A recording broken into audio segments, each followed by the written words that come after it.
Today, I would like to tell you something about Barolo Vintage 2012. In my memory, a very unusual vintage. Imagine that February 2012 was the coldest month ever in my life. I remember that the temperature went down, one night it went down to minus 21 Celsius, freezing cold.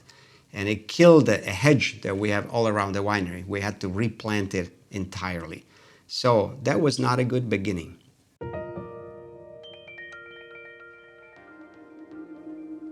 Yes, it is true that the winter was cold and snowy, and spring was also cool and rather rainy, and even until June we had more rain than average. Then something changed drastically in the weather. The rest of the summer was completely different. It became very hot and drier and drier. August was extremely hot and mostly dry.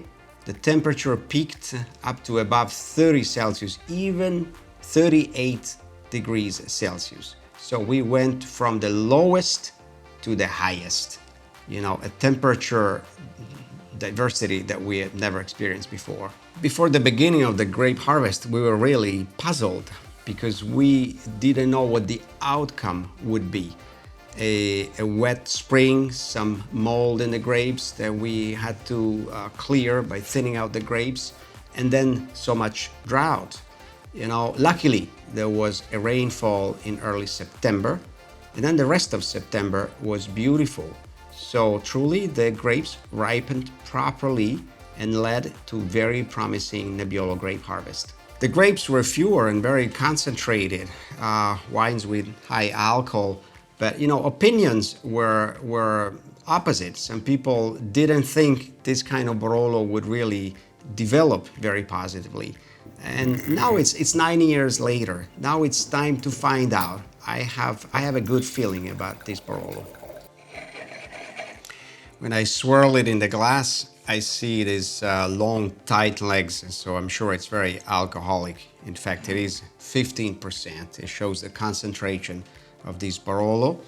The color is classic though. It's darker garnet in the middle, and then as we go towards the rim, it has the typical kind of orangey, almost yellowish rim, which is for a 9-10-year-old Barolo absolutely regular.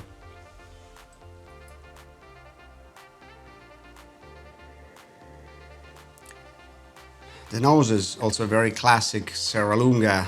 There's something herbal here, and actually there's like potpourri of dried flowers, dried rose petals, and but there's also a fruity touch. There's still like cranberries preserved in alcohol, but then again I would say that the earthy aromas and the herbal aromas take over. Definitely earthy, with strong bouquet of dried herbs, in particular tea leaves and tobacco. It's classic, it's earthy, it's steep, it's slightly closed, but there is a complexity that obviously still growing in the glass, so we should smell it again. As I take a deep breath, there's something more than before. There's a touch of like peppermint and anise, which may be due to the typical terroir of Serralunga. But there's also more bitter licorice and a toasty note that I didn't get before, so it is growing. Deep, classic, strong, toasty, woody a little bit, but definitely also very spicy.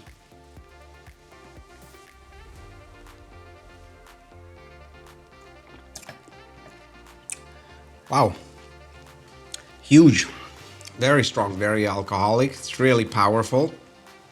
It's not certainly the most balanced or finest Barolo that I've ever tasted, but there's power, there's a grip, particular grip.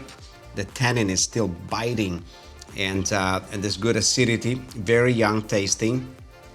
Like I said, maybe it's not perfectly balanced, but this is somehow its nature, its characteristic. It's a little nervous, and yeah, I guess it was a vintage of extremes. The weather went to extremes. The consequence in the grapes and in the wine is that it's unusual, it's uneven. but it's got a strong personality and a lot of character and a strong grip, really, a big bite, slightly aggressive, you know, but the wine is there, it's present, it's really holding on. It should be aged longer than I thought. This is the surprise with this vintage. We thought a dry, hot vintage would lead to an early drinking wine, but this is not hot and dry like you know, 2007 or 2015. No, this was really completely different. So the consequence is a sharp, lively, really vibrant Barolo. Very interesting for what it is. Very particular, very unusual.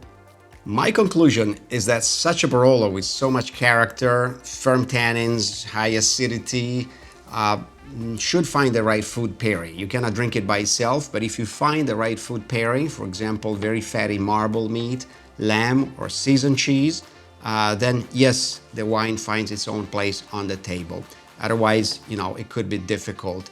But with the right food pairing, do not hesitate to try Barolo Vintage 2012. It's very unusual, but really interesting. It's got a unique character, believe me.